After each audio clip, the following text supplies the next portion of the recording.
Malam ini, Badan Penyelenggara Haji menggelar konferensi pers terkait dengan catatan dan juga evaluasi penyelenggaraan Haji 2025. Dan langsung saja kita simak bersama berikut ini.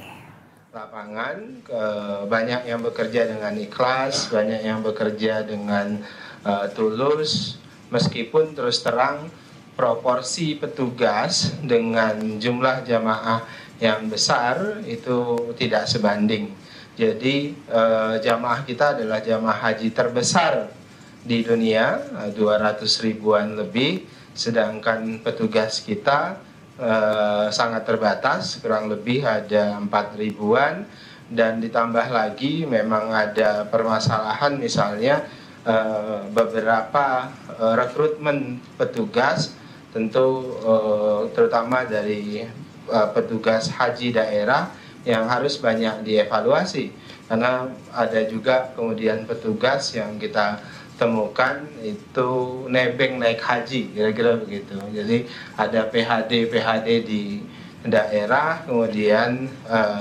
sekedar nebeng naik haji, tapi kemudian tidak melakukan fungsinya sebagaimana mestinya sebagai petugas haji. Namun banyak sekali petugas-petugas yang memang sudah melakukan tugasnya dengan dengan profesional, dengan ikhlas dan tulus. Yang kedua, Badan Penyelenggara Haji tentu mengapresiasi pemerintah Arab Saudi. Teman-teman sekalian, pemerintah Arab Saudi tahun ini sangat ketat, artinya terkait dengan upaya pemerintah Arab Saudi untuk menciptakan ketertiban penyelenggaraan haji, terutama di puncak haji, Wukuf Arafah, kemudian Musdalifah, kemudian di Mina, itu terlihat. Artinya apa? Pemerintah Arab Saudi itu secara tegas memang menghalau banyak jamaah haji non kuota dari seluruh dunia. Makanya kemudian jamaah haji yang pakai visa ziarah, misalnya visa pekerja, visa turis dan sebagainya, itu tidak bisa masuk ke Mekah selama musim haji. Dan ketegasan pemerintah Saudi tersebut itu sangat membantu kita sebenarnya terkait dengan ketertiban pelaksanaan di puncak haji, di wukuf di Arafah, karena akhirnya tidak banyak haji-haji ilegal di sana yang masuk. Kemudian yang kedua, pemerintah Saudi Arabia itu menggunakan teknologi yang canggih untuk melihat pengamatan mobilitas, manajemen keramaian, kepadatan yang muncul di lapangan. Kami kemarin ketika bertemu dengan Kementerian Haji, mereka bisa memonitor secara lengkap kondisi di lapangan melalui alat-alat canggih yang mereka temukan dan mereka gunakan. Dan itu menurut kami menjadi catatan bahwasannya pemerintah Saudi terus berusaha meningkatkan kualitas pelayanan mereka.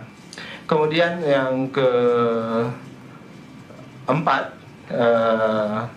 yang menjadi catatan dan menjadi apresiasi kami juga adalah di bantuan pemerintah Saudi Arabia terkait dengan situasi-situasi krisis di lapangan. Misalnya ketika ada kekurangan tenda ketika puncak haji, wukuf di Arafah, kemudian pemerintah Saudi dengan cepat melakukan manajemen krisis, memberikan bantuan-bantuan kepada jamaah kita. Nah, itu catatan yang bisa kami sampaikan terkait dengan peran-peran pemerintah kerajaan Arab Saudi, ditambah lagi hasil pertemuan dengan pemerintah Arab Saudi. Yang berikutnya adalah, ini catatan penting terkait hasil evaluasi kami. Pertama, di lapangan tuh banyak sekali kami temukan wan prestasi oleh syarikah transportasi. Jadi kalau kemudian ditemukan bahwasannya banyak jamaah Indonesia yang jalan begitu, terpaksa jalan ketika dari Musdalifah ke Mina atau dari Arafah ke Musdalifah, bahkan harus menunggu lama dari hotel ketika menuju ke Arafah. Itu terkait dengan banyaknya kejadian wan prestasi syarikah transportasi ini. Jadi transportasi. Jadi ini harus menjadi catatan ke depan terkait dengan transportasi. Kemudian yang kedua, banyak gangguan distribusi konsumsi catering. Ini sekali lagi catering banyak yang tidak komit terhadap kualitas catering. Dan hari ini saja masih kita tepat 2-3 hari ini kita masih temukan catering tidak sampai ke hotel, sehingga jamaah ada yang tidak makan pagi, siang, dan malam, yang kemudian oleh catering diganti uang sebagai penggantinya. Tapi yang jelas ada wan prestasi yang kemudian merugikan jamaah terkait dengan ini. Kemudian yang ketiga, ada ketidaksinkronan big data jamaah. Nah, ini sebenarnya puncak kekacauan tertukarnya jamaah, misalnya hotelnya tidak jelas, kemudian kamarnya tidak jelas dan sebagainya. Itu juga berangkat dari kekacauan pendataan pihak kita di Indonesia, dan ini harus diperbaiki ke depan. Kemudian yang keempat, ternyata multisyarikah itu teman-teman sekalian adalah perusahaan yang menangani pelayanan terhadap jamaah kita. Tahun yang lalu itu hanya 1 syarikah ya bahasannya, kemudian tahun ini 8 syarikah, sehingga kemudian menyebabkan banyak kekacauan, ada persaingan yang kemudian tidak sehat, dan kemudian layanannya